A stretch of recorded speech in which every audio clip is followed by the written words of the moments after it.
UP board class 10th में पढ़ने वाले सभी स्टूडेंट्स, आप सभी का स्वागत है हमारे YouTube channel pal my knowledge to you में। अगर आपने चैनल को अभी तक सब्सक्राइब नहीं किया तो ज़रूर करें और नए वीडियोस की नोटिफिकेशन सबसे पहले पाने के लिए बेल आइकन को दबाएं। सो इस वीडियो में आप देख रहे हैं संस्कृत पद्य पीयूषम का तीसरा पार्ट वृक्षाणाम चेतनत्वम, और ये इस चैप्टर का तीसरा पार्ट है। अगर आपने पिछला 2 पार्ट नहीं देखा तो आपको ये पार्ट समझ में नहीं आएगा, तो सबसे पहले आप उन 2 पार्टों को अवश्य देखें। तो चलिए शुरू करते हैं 12वें श्लोक से। पुण्यैस्तथा गन्धर्भूपैश्च विविधैरपि अरोगाः पुष्पिताः सन्ति तस्माज्जिघ्रन्ति पादपाः। पुण्य अपुण्यैः अर्थात पुण्य और अपुण्य से, अर्थात पाप से, पुण्य और पाप से, गंधैः अर्थात गंधों से, धूपैः अर्थात धूपों से, च यानी कि और, विविधैः अर्थात विभिन्न प्रकार के, अपि अर्थात भी, अरोगाः अर्थात रोग रहित, पुष्पिताः अर्थात पुष्पयुक्त, सन्ति अर्थात हैं, तस्मात् अर्थात इसलिए, जिघ्रन्ति अर्थात सूंघते हैं, पादपाः अर्थात वृक्ष।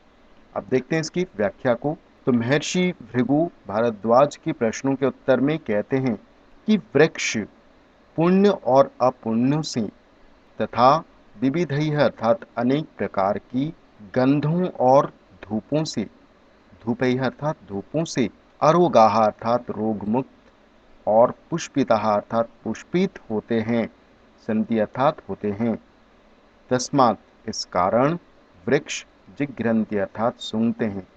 ये सिद्ध होता है कि वृक्ष पुण्य अपुण्य से तथा अनेक प्रकार के गंधों से और धूपों से अरोगाः अर्थात निरोग और पुष्पित होते हैं, जिस कारण से ये सिद्ध होता है कि वृक्ष सूंघते हैं। सूंघने का अर्थ है उनके नाक हैं। ठीक है, आगे देखते हैं 13वें श्लोक को। पादैः सलिलपानाच्च व्यधिनाम चापि दर्शनात् व्याधि प्रतिक्रियत्वाच्च विद्यते रसनम द्रुमेह। पादैः पैरों से, अब वृक्ष के पैर तो होते नहीं है तो जड़ों से, सलिलपानात् प्लस च, सलिलपानात् अर्थात जल पीने से, च यानी कि और, व्याधि नाम अर्थात रोगों के, और चापी च प्लस अपी और भी, दर्शनात् अर्थात दिखाई पड़ने से, व्याधि प्रतिक्रियत्वात् व्याधि अर्थात रोग की प्रतिक्रिया होने के कारण, च यानी कि और, विद्यते अर्थात हैं, रसनम अर्थात स्वाद लेने की क्षमता, द्रुमे अर्थात वृक्षों में। तो महर्षि भृगु भारद्वाज जी के उन प्रश्नों के उत्तर में कहते हैं कि वृक्ष अपनी जड़ों के द्वारा, तो वृक्ष जल कैसे पीते हैं? जड़ों के द्वारा। तो जड़ों के द्वारा जल पीने के कारण, च यानी कि और, व्याधि नाम दर्शनात् अर्थात रोगों के दिखाई पड़ने के कारण, च यानी कि और, व्याधि प्रतिक्रियत्वात् अर्थात रोगों के उपचार संभव होने के कारण, द्रुमे अर्थात वृक्षों में, रसनम विद्यते, रसनम अर्थात स्वाद लेने की क्षमता विद्यमान है। ठीक है, आगे देखते हैं 14वें श्लोक को। वक्त्रेणुत्पलनालेन यथोर्ध्वं जलमाददित यथा पवन संयुक्तः पादैः पिबति पादपः। वक्त्रेण अर्थात मुख द्वारा, उत्प्लान ना लेना अर्थात कमल की डंडी से, यथोर्ध्वम यथा प्लस ऊर्ध्वम, यथा यानी कि जिस प्रकार, ऊर्ध्वम अर्थात ऊपर की ओर, जलम अर्थात जल, आददित अर्थात ग्रहण करता है, यथा अर्थात उसी प्रकार, पवन संयुक्त अर्थात पवन से युक्त, पादैः अर्थात जड़ों के द्वारा, पीबती पादपः पीबती अर्थात पीते हैं, और पादपः अर्थात वृक्ष। अब देखते हैं इसकी व्याख्या को। तो महर्षि भृगु भारद्वाज जी के उन प्रश्नों के उत्तर में कहते हैं कि जैसे, यथा यानी कि जैसे, उत्पल नालेन अर्थात कमल डंठल के द्वारा, ऊर्ध्वम अर्थात ऊपर की ओर, मुख द्वारा, वक्त्रेण अर्थात मुख द्वारा, जलम अददित अर्थात जल ग्रहण करता है या जल खींचता है, मुख द्वारा। किससे खींचता है? मुख द्वारा। और किसके द्वारा? कमल के डंठल के द्वारा ऊपर की ओर मुख द्वारा जल ग्रहण करता है या खींचता है, उसी प्रकार यथा यानी कि उसी प्रकार पादप अर्थात वृक्ष वायु से युक्त होकर, पवन संयुक्त अर्थात वायु से युक्त होकर अपनी पादई अर्थात अपनी जड़ों से पीबती अर्थात पीता है। क्या पीता है? पानी पीता है। तो देखिए कमल का जो फूल होता है वो पानी में ही होता है, और कमल के डंठल उसके द्वारा ही कमल अर्थात अपने मुख से, कमल कमल मुख है, मुख से तुलना की गई है, तो कमल अपने डंठल के द्वारा ही ऊपर की ओर जल को खींचता है। तो ठीक उसी प्रकार वृक्ष भी वायु से युक्त होकर अपनी जड़ों से पानी पीता है। ठीक है, आगे देखते हैं 15वें श्लोक को। सुख दुख यौश्च ग्रहणात् छिन्नस्य च विरोहणात् जीवम पश्यामि वृक्षाणाम चैतन्यम न विद्यते। सुख दुख यह अर्थात सुख और दुख का, यानी कि और, तो सुख और दुख का ग्रहणात् अर्थात ग्रहण करने से या अनुभव करने से, छिन्नस्य अर्थात कटे हुए का, चयन की और, विरोहणात् अर्थात पुनः उगने के कारण, जीवम अर्थात जीवन को, पश्यामी अर्थात देखता हूँ या अनुभव करता हूँ, वृक्षाणाम अर्थात वृक्षों का या वृक्षों की, अचैतन्यम अर्थात चेतना का अभाव, न विद्यते अर्थात विद्यमान नहीं है।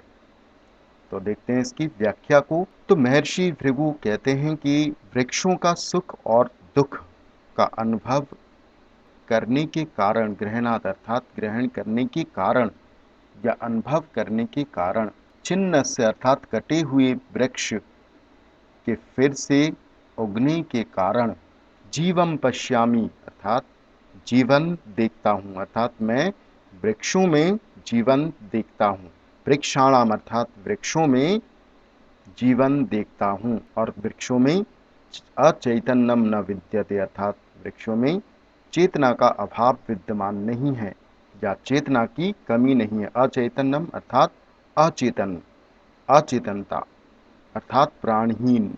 ठीक है, तो उनमें चेतन का अभाव विद्यमान नहीं है। आगे देखते हैं 16वें श्लोक को। तेन तज्जमादत्तम जरयत्यग्निमारुतौ आहार परिणामाच्च स्नेहो वृद्धिश्च जायते। तेन अर्थात उसके द्वारा, उसके द्वारा अर्थात वृक्ष के द्वारा, तत् अर्थात वह अर्थात जल, आदत्तम अर्थात ग्रहण किया जाता है, जरयति अर्थात पचाता है, अग्नि मारुतौ अर्थात अग्नि और वायु, मारुत अर्थात मारुति वायु होता है पवन, तो अग्नि और वायु, च यानी कि और, आहार परिणामात अर्थात भोजन पच जाने के कारण, आहार के परिणाम से, आहार का परिणाम अर्थात आहार भोजन पच जाने के कारण, स्नेह अर्थात चिकनापन, वृद्धि ही अर्थात बढ़ाना, और जायते अर्थात होना।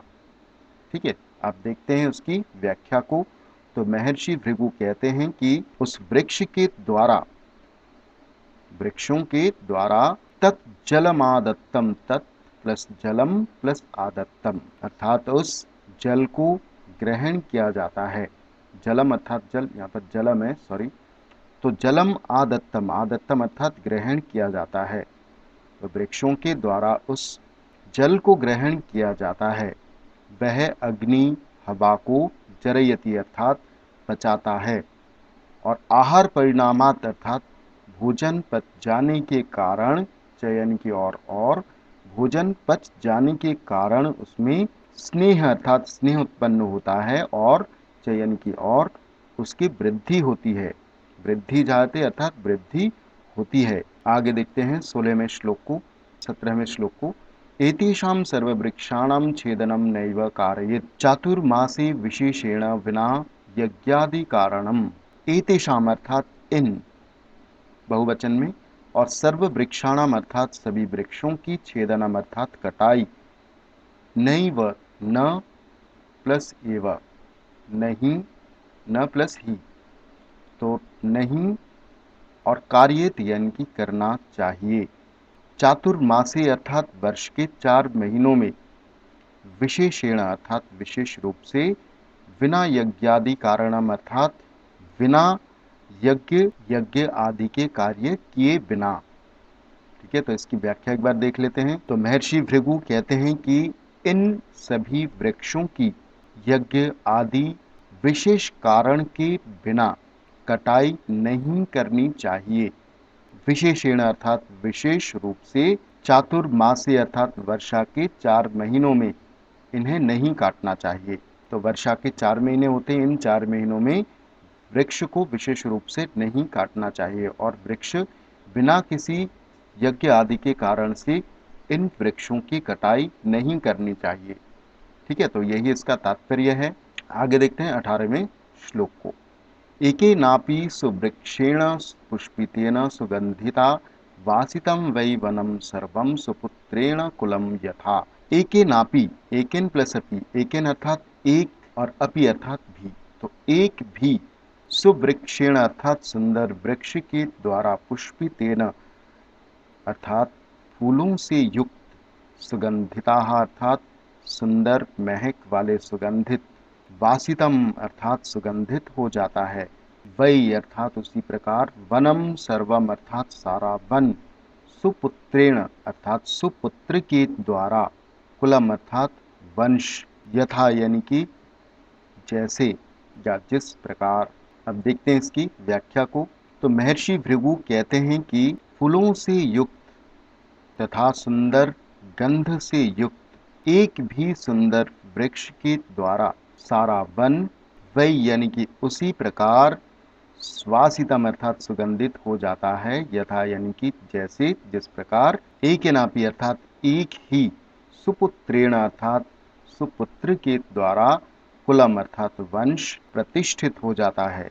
तो कहने का तात्पर्य आप समझे कि जिस प्रकार एक फूलों से युक्त, जिस वृक्ष में फूल हो तथा सुंदर गंध से, महक से युक्त हो, और एक ही वृक्ष वो सारे वन को महका देता है, सुगंधित कर देता है, ठीक उसी प्रकार जैसे एक ही सुपुत्र, अच्छा पुत्र, अच्छे चरित्र वाला पुत्र अपने कुल को, अपने वंश को प्रतिष्ठित कर देता है।